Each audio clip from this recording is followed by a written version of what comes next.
আপনার মাঝে যদি কোনো একটা বিষয়ে ভালো গুণ থাকে বা কোনো বিষয়ে আপনি যদি এক্সপার্ট হয়ে থাকেন, তাহলে দেখা যায় মাঝে মাঝে সেই জিনিসটার কারণে আপনাকে কিছু অস্বস্তিকর পরিবেশ বা কিছু কিছু ঘটনার সম্মুখীন হতে হয়, যে জিনিসটা আপনার কাছে মনে হয় ধুর, এটা আমার মধ্যে এই গুণটা না থাকলে মনে হয় ভালো হতো। যেমন আমার সাথে ঘটে যাওয়া কিছু ঘটনা আপনাদের সাথে শেয়ার করি।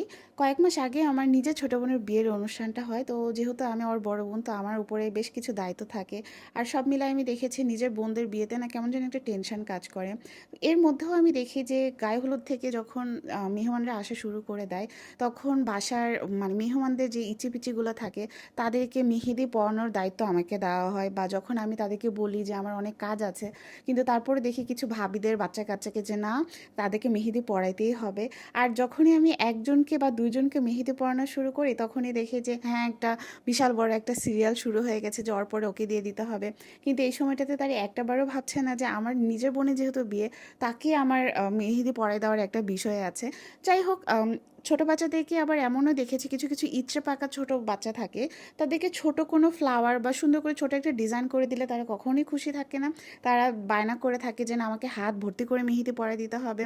ঠিক আছে, ছোট বাচ্চা তারা এটা করতেই পারে আবদারটা, কিন্তু দেখা যায় কি যে সিচুয়েশন ভেদে সেই বাচ্চার বাবা মাকে বোঝা উচিত যে এই সিচুয়েশনে তাকে এইভাবে ফোর্স করাটা আসলে উচিত কিনা, ব্রাইডাল বা এরকম ভরাট করে ডিজাইন করে দেওয়ার। আর সেই মোমেন্টটাতে যদি আমি কোনো কারণে না বলি যে না, এখন আসলে সম্ভব না, তখনই দেখা যায় যে একটা মনোমালিন্যর সৃষ্টি হয়ে যায়। আবার মাঝে মাঝে কোথাও বেড়াতে গেলেও আমি এই প্রবলেমটা মাঝে মাঝে ফেস করি, যে তাদের কথা যে আচ্ছা আড্ডা দিতে দিতেই মেহেদি পরাই দাও, তাহলে তো আর সমস্যা নাই। কিন্তু এটা বোঝে না যে সবসময় কিন্তু সব পরিস্থিতিতে মেহেদি পরাইতে কিন্তু ভালো লাগে না, যতই এটা আমার পছন্দের কাজ হোক না কেন। কিন্তু তাই বলে যে কোনো পরিস্থিতিতে এরকম করে আসলে হুটহাট মেহেদি পরানো, আর বিশেষ করে যখন দেখা যায় যে নিজের পছন্দ মতো মেহেদি থাকে না, ওইরকম ইনস্ট্যান্ট কোনো একটা মেহেদি হাতে ধরাই বলে যে এই টিউব মেহেদি দিয়ে ডিজাইন করে দিতে হবে, বিষয়টা তখন আরোই বেশি অস্বস্তিকর লাগে।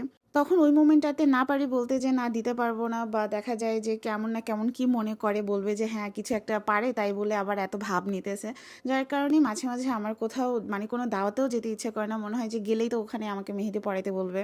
জানি আবার এই ভিডিওটা আপলোড করার পরে বেশ কিছু না হলেও এক দুইজন রিলেটিভ তো আমাকে বলবে যে বাবা, তোকে তো আবার মেহেদি পরানোর কথা বলা যাবে না, বললে তুই আবার ভিডিওতে সেই বিষয়ে কথা বলে ফেলবি। তো যার কারণে আসলে এতটা বছর আমি এই বিষয় নিয়ে কথাও বলি নাই, বাট আজকে আসলেই একটা খারাপ লাগা থেকে আপনাদের সাথে বিষয়টা শেয়ার করা।